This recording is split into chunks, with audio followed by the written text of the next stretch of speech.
Hello guys, welcome back, and yes, we have another interview. We're just keeping them going because we have champions keeping going, and today we have the winner of the Sweeby and GG Tour Runeterra Showdown number one, none other than everyone's deep player, favorite player, Random. How are you doing, man?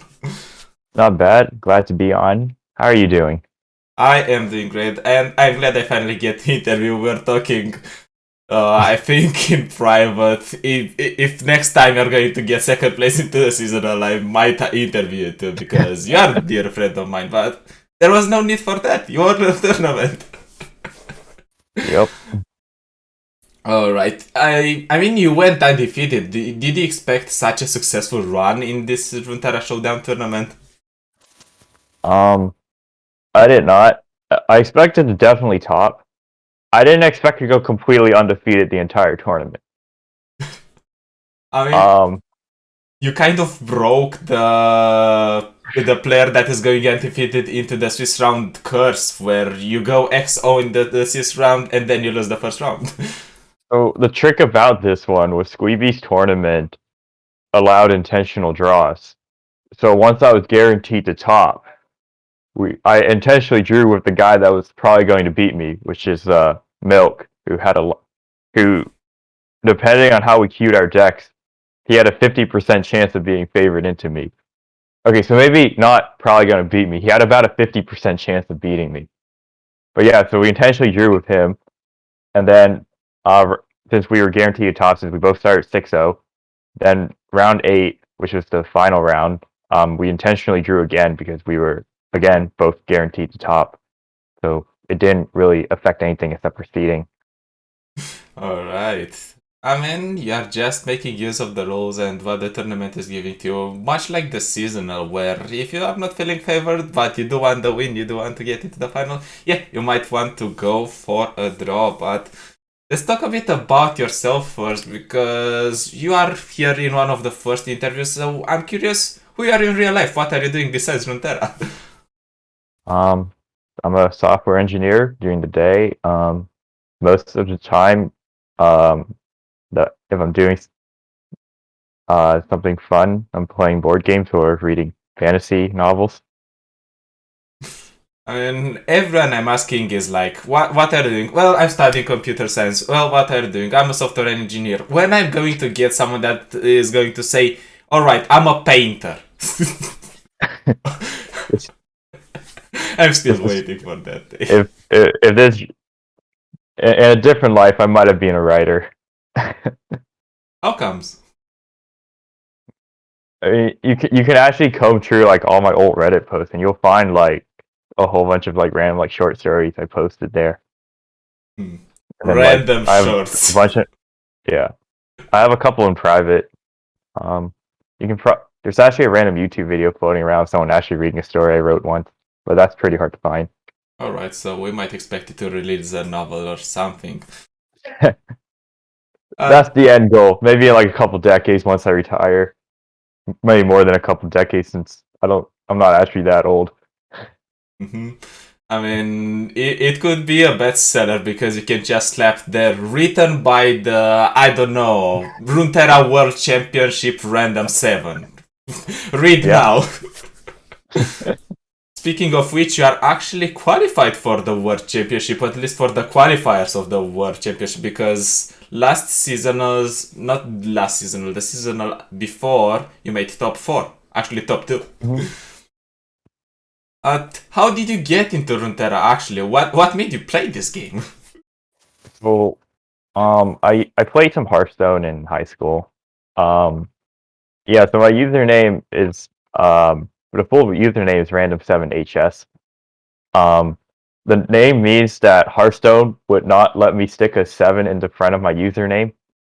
I used to always stick a random 7 in front of every single one of my username, and Hearthstone would not let me do that. So the full username is actually Random7 HS, which stands for Hearthstone did not let me stick a random 7 in the front of my username. So I went to college.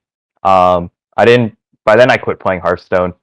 But like towards like the end of my freshman year, one of my friends sent me a message telling me I would like the meta. because aggro was gone. So I booted up Hearthstone, hit Legend in 15 hours. A couple months later, I ended up 1 point short of qualifying for their nationals. And then I stopped playing Hearthstone again because I didn't really like the game that much. I just like winning, and I was 1 point short of qualifying for one of their big tournaments. So fast forward a few years, like back to when Runeterra's coming out. I graduated college by then, and I'm in line for ramen with one of my friends because there's some nice ramen shop that was pretty crowded. Anyway, so I'm in line for ramen. My friend was like, "Yo, there's some new card game coming out called Legends of Runeterra. I think you'll like it." And I went home, told my brother about it, and we didn't get a beta key. But eventually, open beta came out. My brother installed it. He went through the tutorial. I was with him. It seemed pretty cool. Yeah, and then we started playing it. We both hit masters very quickly. I remember like my brother in like 3 hours went from like Diamond 4 to Masters, playing some Atrocity deck before everyone realized that Atrocity was busted. Me, I chickened out and I just played Karma Ezreal to Masters, pretty much like every season until Karma Ezreal was not too good, aka when Targon came out. Right, but did you play any other tournaments or just ladder in Hearthstone? And then did you want to repeat the same performance or win in Runeterra? Where is this drive for playing tournaments coming from for you? So I only played in a couple Hearthstone tournaments. Like the best I got was like top cut in like one like they only back when I was playing, like most of the tournaments were not Swiss, they were all single elimination. I think I played like one or two single elimination, one didn't do well in them. The only Swiss tournament I found to enter I topped. But for the most part I was just a ladder player. I used to play a lot of Yu-Gi-Oh tournaments back in high school and like the end of middle school. But that's probably where like my drive for entering tournaments came from. Like you in Yu-Gi-Oh, like I qualified for nationals one year playing like a deck using Luster Dragons and Mermail format. That doesn't mean doesn't mean much to most of your viewers, but I thought it was pretty impressive. Like nationals, like a few thousand people get invited, but I think I might have been the only person that year to play Luster Dragon while getting my invite, which was some like card from like 20 years back that no one played. I mean, there might be some people that are playing Yu-Gi-Oh! I interviewed other champions and they were like, "Oh, I played the MTG, I played Yu-Gi-Oh! This is where I'm coming from. I was playing in the kindergarten with my friends. We didn't know what the cards were doing, but we were still playing it." So yeah, there might be one or two people. Actually, Brinster, who cast the tournament, is coming from a Yu-Gi-Oh background. So Yeah, yeah, he had a tour guide poster in the background. Sorry, I interrupted you, but yeah. yeah, no worries. But less about Yu-Gi-Oh, more about this actual tournament, and more about your actual lineup. And the first deck that you have brought is actually Zoe-Lee. So the first normal question: why bring Zoe-Lee in a free decks lineup? So I've been playing Zoe-Lee Sin, I've been playing Lee Sin ever since Aphelios came out. When Aphelios came out, Morpidorp was like, Aphelios Lee Sin is the best deck in the game. I tried it out, and I disagreed with him. I thought it was the second best deck in the game. I thought TF Fizz was clearly the best deck in the game. So I was like, um, there's nothing really that beats Aphelios Lee Sin. So I was playing that deck a lot. Um, the and then eventually, obviously, Aphelios gets nerfed, and I'm left with boring old Zoe-Lee Sin. Um, Lee Sin is just one of those decks that like you can't really you don't really have like unwinnable matchups, except for games in which you don't draw champions. like pretty much every matchup for Lee Sin, even the unfavorite one, is winnable if you play better than your opponent and you don't brick. Yeah, I have seen this deck running around, but most people do not play anymore a Mentor of the Stones version. They gave up on the gem. So why is your version playing Mentor of the Stones? So I've basically just been playing this exact same list of stuff with 2 hushes instead of 1 hush and 1 will. Since before the seasonal I got second place in. I took it from Lord Vaughn, who won an OLS tournament with it. My thinking was that I was expecting a lot of aggro in the meta. So I was like, the other versions, they have triple eyes, triple gifts. So they have 6 cards, 6 ways to get gifts, and then they buff their eyes with a Zenith Blade. My thinking was that might not necessarily be enough to beat aggro consistently, like if they get a really good start. However, if you ever draw Sparklefly and Mentor or Zenith Blade, you basically just won the game against aggro. So my thinking was, I bring this, I see aggro loses. And every single person that brought aggro in their lineup banned my deck. Or banned Zoe-Lee Sin. Did you never get the chance to play Zoe-Lee Sin against aggro? Never? I did not get a single chance. Every single person that brought Pirates, discard, whatever, they banned Zoe-Lee Sin. I only got to play this deck twice and I won both games. Wait, you got to play Zoe-Lee Sin twice in the whole tournament? Yes, both in the top cut, because by top cut usually you have less aggro decks. Mm-hmm. Yeah, it makes sense, but let's talk a little bit about the text that you have in this deck, because there's a lot of 2-offs, a lot of 1-offs, and I think the most important is Hush is being cut to 1 instead of 2 or even 3. Why do you think that is happening? So the thing about Hush is that, like, you gotta think about, like, what matchups is it good in? When you actually want Hush. So you want Hush. Hush is nice if you to break Spell Shield for 1. For 3 mana, compare that to Will of Ionia. Will of Ionia is 4 mana. So the big question is, do you want to play Will of Ionia or do you want to play Hush? In this list, I obviously chose one of both. My thinking was, this is a tournament. My opponent, from my point of view, for the most part, these 2 cards are pretty interchangeable. There's a few situations where Hush is better. There's a few situations that Will of Ionia is better. My opponent, though, they don't know which one I have. So now they have a 50% chance of guessing incorrectly and playing around the wrong card. Or what a lot of players do, a lot of weaker players, this is just, it's not actually relevant once you get to like the top tournament. But like in the start of tournaments, a lot of time they see a list with a bunch of one-off. Their brain just starts overthinking things. You see them roping the entire game, the entire match, and they make the wrong play because they're trying to think of like every single card that you can have and how can they play around it. The answer is you cannot play around every single card I have. You have to go to run the numbers, figure out which play of yours is best into the cards I have, and just go with it. And instead, a lot of people just make an incorrect choice, trying to play around too many cards. Yeah, I mean, there have been a lot of people that are joining the community tournament, so I definitely see that happening. One other question I have seeing your list is Sonic Wave. Are we playing this one off as our quote-unquote vengeance? Because most of the times people play Sonic Wave so they have a way to remove some sort of threat. So what were the threats that you were expecting to need Sonic Wave for? Honestly, I have no idea. I was thinking that it's just a really good way to get 2 spells to my Lee Sin if I needed a barrier.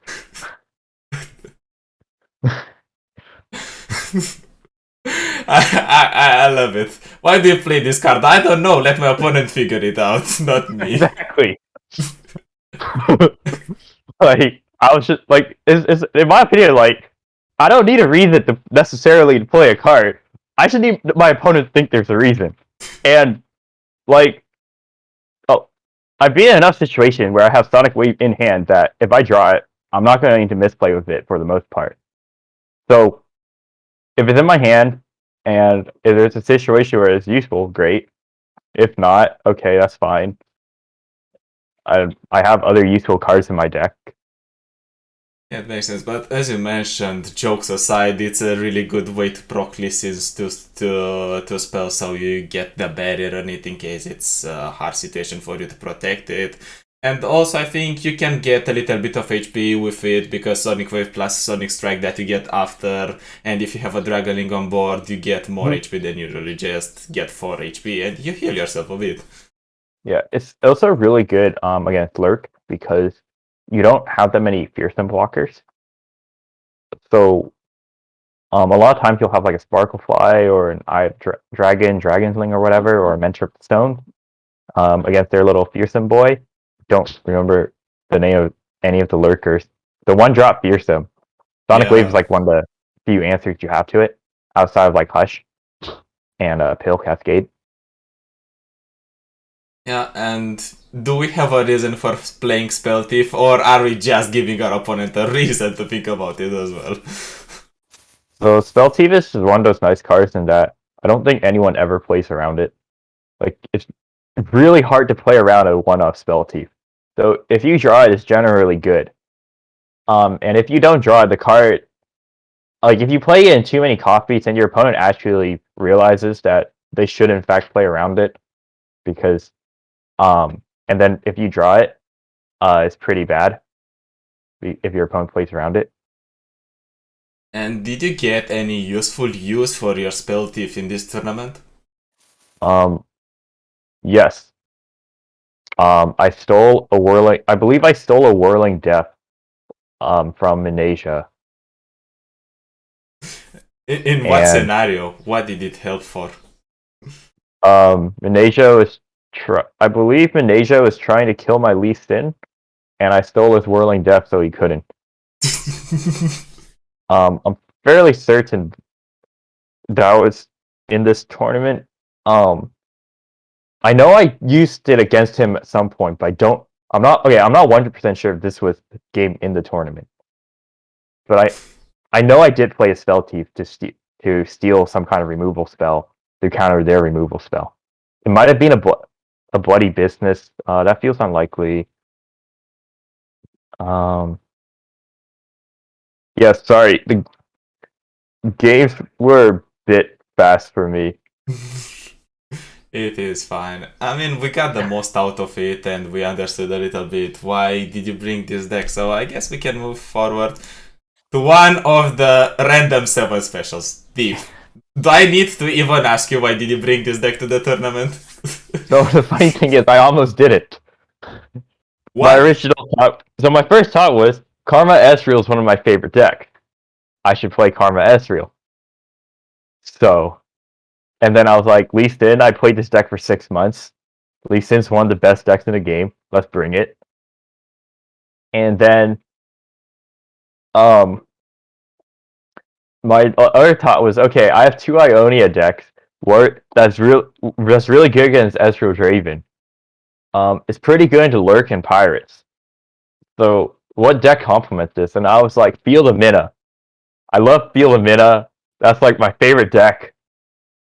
It's what a lot of people actually know me for besides Deep. And I was just like, I have an opportunity to play my favorite deck. I want to take it. And then I thought about it more. I realized that it kind of auto loses to Deny and Rite of Negation, and I was like, maybe this isn't the best idea. Then I was like, alright, what about Anivia? Anivia seems really good in this meta. Like, it beats most aggro decks. A lot of people say Pirates is favored into Anivia, but I believe you can tech the Anivia deck to beat Pirates. Beast Lurk. The issue is that it loses to Karma Ezreal, it loses to Deep, it loses to it loses to J4 Shen, it loses to Scouts. Deep also loses to Scouts, but besides the point. It loses too much to bring it. Yeah. So then I was talking to Trevo. And I told him I was saying that Karma Ezreal seems like one of the best decks to bring right now if you like the deck, and Lee Sin's the other one. And then Trevo he was like, I'm bringing Deep, by the way. And I was like, great, what's your list? And he sent me this. And I was like, sounds good. So we both ended up bringing Deep, Karma Ezreal, and Lee Sin. His Lee Sin list was a bit more of the standard one, with the no Sparklefly, no Mentor. I don't think he made the top cut, if I remember correctly. So one of you was lucky, one of you not so much. Yeah. And I think why? he lost on the Lee Sin a few times, which And was why did you unfortunate. decide to bring this specific list that Rivo sent you? Did you get a look on it? Did you change anything to it? Did you talk about Uh, it, both of you, so you could make some changes? yeah, I was talking about it. So I usually, for like the last few months, I've been only playing one Atrocity, because Atrocity was the card that I never wanted to draw. And I would be playing a one-of Beast Below instead of the second Atrocity. Atrocity was a card like you always want in your deck, but you never want to see. At least a few months ago. But in the current meta, you have like a whole bunch of triple Noxus lineup, whether they're aggro or mid-range. And Noxus cannot deal with Atrocity easily. So you actually want to see Atrocity now.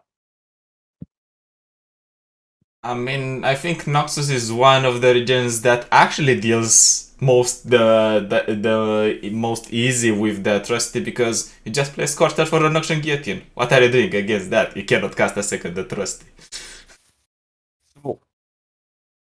The thing is, like, if they have to, if they can kill your Nautilus, they are always going to kill your Nautilus because they lose the game if they don't kill Nautilus. So if you so you know that if they don't kill your Nautilus immediately, that means they don't have an answer for Atrocity on your Nautilus. Because if they did, they would have done it immediately. And if not, they're gonna have to spend all their resources dealing with all your other sea monsters, which usually lets you play that Atrocity. Like, sure, some players might try to save it for Atrocity, but I don't think I've ever had a situation in which someone tried to do that and won. And I think this is a lineup that bans Ionia, or do you leave Ionia through because you can just push through with your deep monsters and you do not care about the trusty win con that much? It depends on the Ionia deck. So again, Lee Sin, you don't really want to play deep into Lee Sin. Azir Irelia you always ban. And that one they don't even have to die half the time for Atrocity.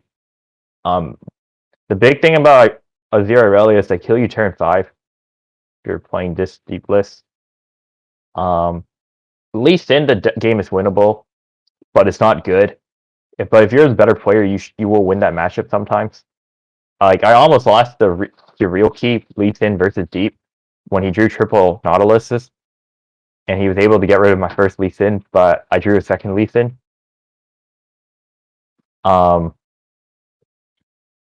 Against Karma Ezreal, that's actually a really skill-intensive matchup now. In that matchup, Atrocity is one of the worst cards to draw. Vile Feast is another really bad card draw in that matchup. But Karma Ezreal is not the most popular deck, and most people that play it misplace it. So I wasn't too worried about the deep into Karma Ezreal matchup going into the tournament. Did you end up playing against any Karma Ezreal with deep though? No, Okay, I did I not. guess. I had the reverse. I played Karma Ezreal while Real Key played deep in the semis. And how did that one go? I won. I think he had a dead Atrocity in hand the entire time. And that's the point. Against Karma Ezreal, your atrocity is not doing much, even though you run two, so you draw at least one if you toss the other. Your opponent is going to have a deny because they don't have much to deny outside of the atrocity, Or right? I just never got under 13, under 14 HP. Like the lowest I got to was 15 HP until the turn that he ran out of mana for atrocity, and then I just killed him. I mean, Karma Ezreal doing Karma Ezreal things, Yeah. but do we have any tag specific for this pseudo meta that we're having right now? Because we're getting a big expansion pretty soon. Do we have any tags in this deep list, or is it quite standard? Fading Memories. I used to play 2 Stalking Shadows in that spot.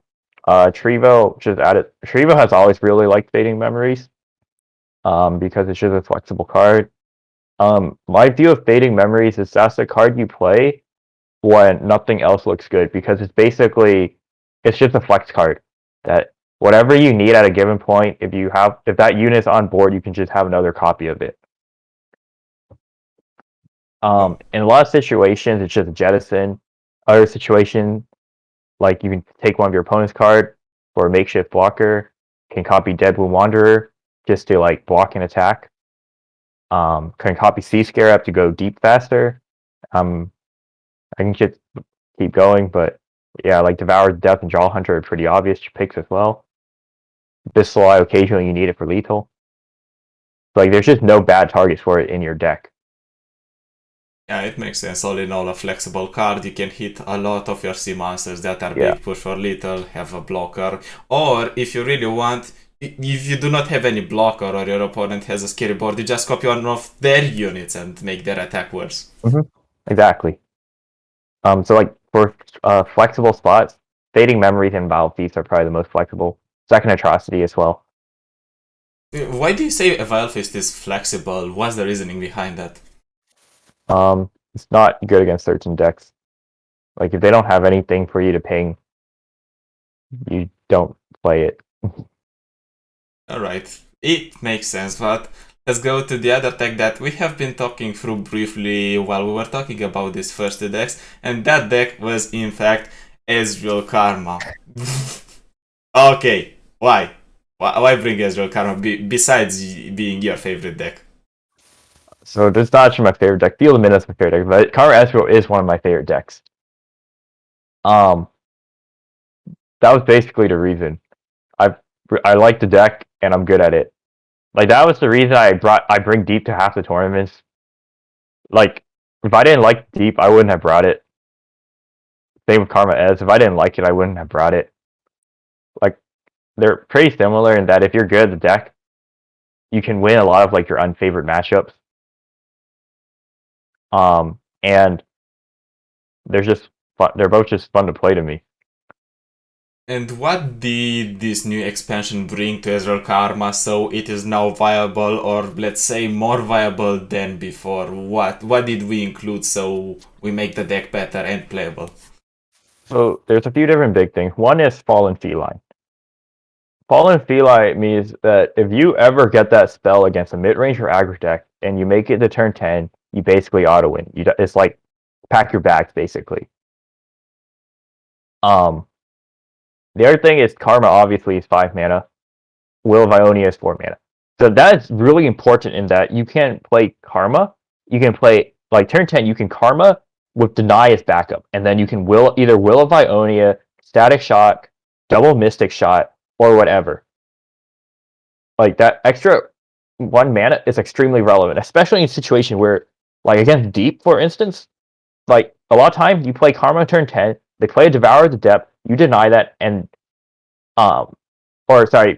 you Will of Ionia their Nautilus, then they pass, you play Karma, or they pass or resummon Nautilus, and then you play Karma, then they play Devour the Depth, then you deny it. And now you have your Karma for next turn. Against other matchups as well, like a lot of times they'll have some big threat, you need to will and deny. And then like I said, double Static Shock against stuff with lower HP. Plus deny to save your Karma. Or will to bounce like a bigger threat. It's just that extra 2 mana is just extremely relevant. Maybe there are some people that are watching and they are not familiar with the concept. Maybe they did not play in the glorious days of Ezreal-Karma, and they do not know how tight this deck is in terms of mana efficiency. So one of the questions would be, since you explained this, how tight is the deck in terms of mana efficiency? Early game, you want to pass as much as possible because you want to have as many cards as possible when you get to turn 10 with Karma on board. Like so once you have Karma, if you have spells, they're basically infinite. If you have like time tricks, deep met, static shocks, but early game, you want to just basically only use your spells when there's a threat you have to deal with. You want to save your spells for as long as possible.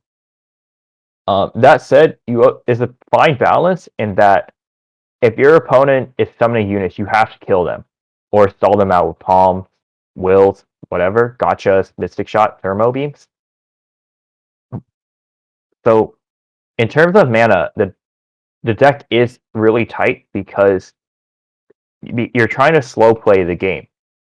So your opponent will be trying to develop, and they'll a lot of times be developing more efficiently than you because you're intentionally not playing cards down. So once you do play your cards down, that mana is extremely important. And I know that the main issue for Ezreal-Karma always was the opponent managing to develop wider boards so you cannot keep up with it. Is it still an issue, or is it a bigger issue than before, or did it become more manageable with the new cards? So Fallen Feline obviously makes it a bit more manageable. Time Trick also, I forgot to talk about that as part of your new cards question. Time Trick is really good with Karma because now you have Karma for 5 mana, you Time Trick for 2 mana, and now you get to see 6 cards and you pick 2. And that's for 7 mana. And now you have 6 mana left to use whatever cards you drew to clean up your opponent's board. That's like a static shock gotcha, which is insane.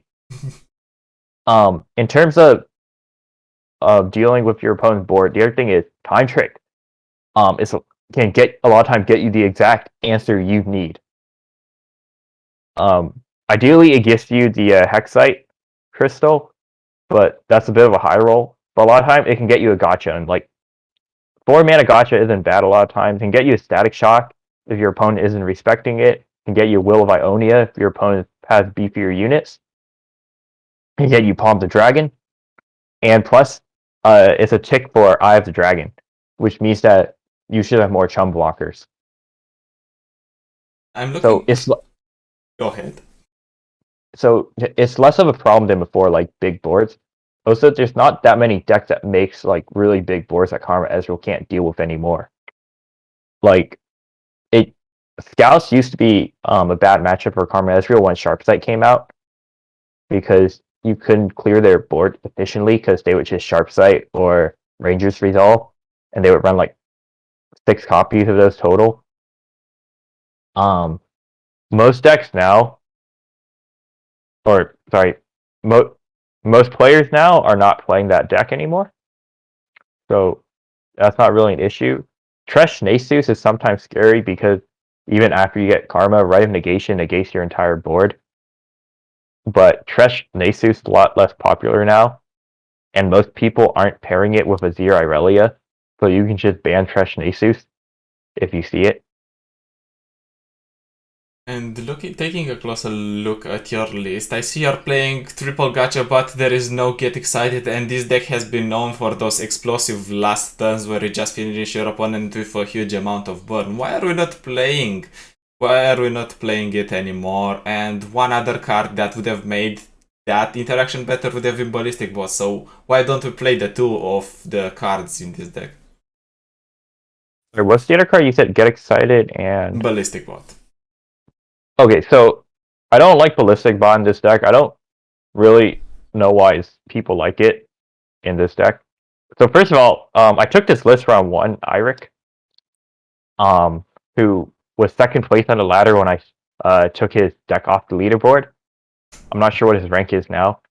But anyway, so the reason I believe he ran Gacha over Get Excited is that there just isn't discard fodder in this deck. Gacha is also more mana efficient. if you draw it on the correct turn or you time trick it. The difference between Get Excited and Gotcha, like besides the fact Gotcha is more mana efficient, is that and does not require discarding card, is that Get Excited can hit face, which is what you were talking about. This deck doesn't really need that. You used to play Get Excited in the older version because there are a lot of matchups in which that was relevant. Like Karma Ezreal mirrors were all over the place. And in the mirror, you want burn. You want to be able in the mirror, your goal used to be get Chump Womp up as soon as possible, play some puff caps in your opponent's deck, get them to 16 HP, play Karma, and then your remaining 8 mana deal 16 damage to face. That was how the mirrors went back then. So in that case, you played Get Excited, you played the Chump Womp. But Karma Ezreal mirrors are a lot less common nowadays, so you don't really need the extra burn. There's a few other matchups in which it used to be relevant. I don't really know. I can't really think of which ones off the top of my head, unfortunately, which is kind of bad of me, but that was a year ago in my defense. It's fine. Ballistic Bot, because we don't have any thing that actually discard cards in the deck, I just don't like it. I would rather play Chump Womp over it. At least the puff cap does something useful. Yeah, and you mentioned that there aren't any more Ezreal-Karma mirrors, but what if the deck is becoming popular again? How do we take against the mirror? You add Get Excited. That's it? Chump Womp as well. You add Chump Womp and you add Get Excited. And what would you take out for those decks, for example? You would probably cut down on Thermo Beam. Cut down on Gotcha. Cut down on Eye of the Dragon. Cut down on Eye of the Dragon. That's an interesting one. You don't want to see that in the mirror. Okay. Like, 1 damage a turn. Like, your opponent's just going to ignore it. Until they need to burn cards out of their hand. And it also gives them another target with the Dragoning if they need the Exactly. Ezreal proc. Yeah, exactly. So they're going to ignore it just so they get that extra target. And then they level Ezreal first. Totally makes sense, but we have been talking about your lineup, these 3 decks, Ezreal, Karma, Deep, and Lee Sin Zoe. So what did we actually want to target with this lineup, or was this just a comfort lineup that you enjoyed playing because you said all 3 decks are one of your favorite ones? So I always go with a comfort deck as like the base of my lineup. And then I start to ask myself, like, what does this deck beat? Usually the answer is Noxus. Because I usually like more late game decks, which are generally good against Noxus. So in this case, every single one of my decks is good against Noxus decks. So I was expecting to see Pirate aggro, Discard aggro, Draven Ezreal, LeBlanc Sivir, TF Swain a lot, TF Gangplank, like just a whole bunch of Noxus piles. Also Targon, I was like, maybe I might see it, maybe not. I feel like the Fangs nerf hurt a lot, and the Serpent nerf hurt a lot as well. But if I saw Targon, all my decks beat Targon as well. So that was basically it. Just beat Noxus, beat Targon. And did you... Go ahead. And also, one added bonus is that for all the random like FTRs flying around, this lineup beats that as well. Same with Anivia. So you're beating most of the meta, but did you encounter any lineup that posed you any trouble or was out of the ordinary and you struggled a bit against? Yeah, so the only lineup I saw that actually scared me, well, there are 2 of them. One was Milk's lineup. I mentioned that. I mentioned I intentionally drew against him because we were both guaranteed a top anyway.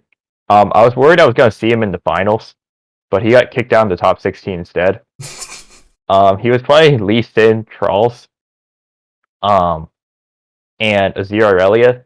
So I have to ban Ezreal, and he's banning my Lee. So now, Deep does not want to go into Lee Sin. We talked about that earlier. So Deep wants to play into Trolls, which is a lot of people say, or sorry, not. Wait, yeah, it was Trolls. So a lot of people say that Trolls is favored, but I never had that impression. Whenever I played that matchup, I always felt like I was slightly favored. And then Karma Ezreal has like almost an auto lose against Trolls. Like some people, I know Drisoff is a fan of. He added like a one-off aftershock just for that matchup. Some people are experimenting with Homecoming. I joked with Easy to Win after he beat me 3 times in a row on ladder that I should add in triple singular wilt and triple mina just to deal with that matchup. If I think he's queuing at the same time as me again.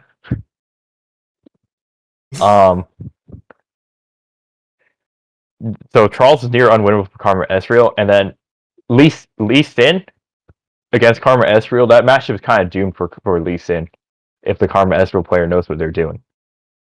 And what should they do in order for the matchup to be doomed for the Lee Sin player? Just don't do anything. Just answer their threats and don't try to make plays until you get your karma at 10. Don't try anything fancy. Just take a nap and hit the OK button like repeatedly. Until wish turn 5 or something. Until turn 10, don't try anything fancy. Sure, you can play like a Shadow Assassin or two. You can answer whatever threat they place on board. But the big thing is, you do not want their Lee Sin to be able to combo you from 20 to 0. Always keep an answer to that. And if you don't have an answer, don't play units. I mean, it's going to be pretty hard for them to take you down from 20 to 0 with just Eyes and Dragons if you have removal. Yeah. So, like, the big thing is that you have Wills, you have Palm, you have Deny, even. And you have removal for your own units. So it's like I said, it's really hard for Lee Sin to lethal you before 10. And Karma just outvalues all their cards. Yeah, I think this might have been the case in the old Targon days with Zoe-Karma, where it was just the late game deck. You had a couple of answers, and on top of that, you also had a Hush. But yeah, you managed to win the tournament. Congratulations for that. I need to ask you, did you prepare with anyone for this tournament? Did you scrim with anyone? Because now is the time for them to shine and give them a shout out. I did not scrim with a single person for this tournament. I was just trying to make it to Masters, which I did like yesterday. But in terms of shout outs, shout out to the Wobbly Wombats. They're a practice team that competes in a lot of team tournaments that I unfortunately cannot participate in due to my work hours intersecting with set tournaments. But we practice a lot. Shout outs to everyone that has been supporting me or cheering for me, reading my articles, watching my games whenever they're casted. Shout outs to all the other people that have scrimmed with me in the past. There's probably like dozens of people, so I don't actually want to shout them out all here and waste your time, CastMin. If I win a season, though, I will definitely should get my entire list of like dozens of people and shout every one of you out. They're getting paid for this. They're getting paid for me to interview me. So if it's on someone else's dime, I will 100% shout out everyone.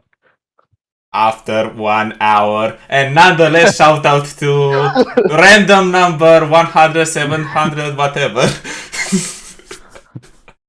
Shout out to you, by the way, for interviewing me, and shout out to Sweeby, GG Tour for hosting tournaments. Shout out Brinster, Majin Bay, Duckling for captaining the tournament. We're grateful to have you around, and I'm grateful to finally get to interview you, and you finally won something. Finally! Second time, actually. It's the I time won that a counts. yeah, I won a Duels of Runeterra tournament a year ago with Karma, Ezreal, and Deep. I remember, I think, casting the Swiss rounds for that one. Yeah, I think I cast Really? this. Yeah, I was casting with Morpador. Huh. Yeah, we are at the end of the interview, and one last question that I have for you is, as you know, if you would have just one thing that you could tell the audience, to the public that is watching, which one would that be? I think the big thing is what I was saying earlier, is just for everyone that supports me in any way, like like either if they give me advice, practice, read my article, enjoy my content. I just want to say thank you for all of that. It's very appreciated. Alright, and with that, we are concluding this awesome interview with Random, and stay tuned because this is definitely not the last one. There's more to come because there's a new week, there's new tournaments, so plenty of action to cover. Until next time, see you guys.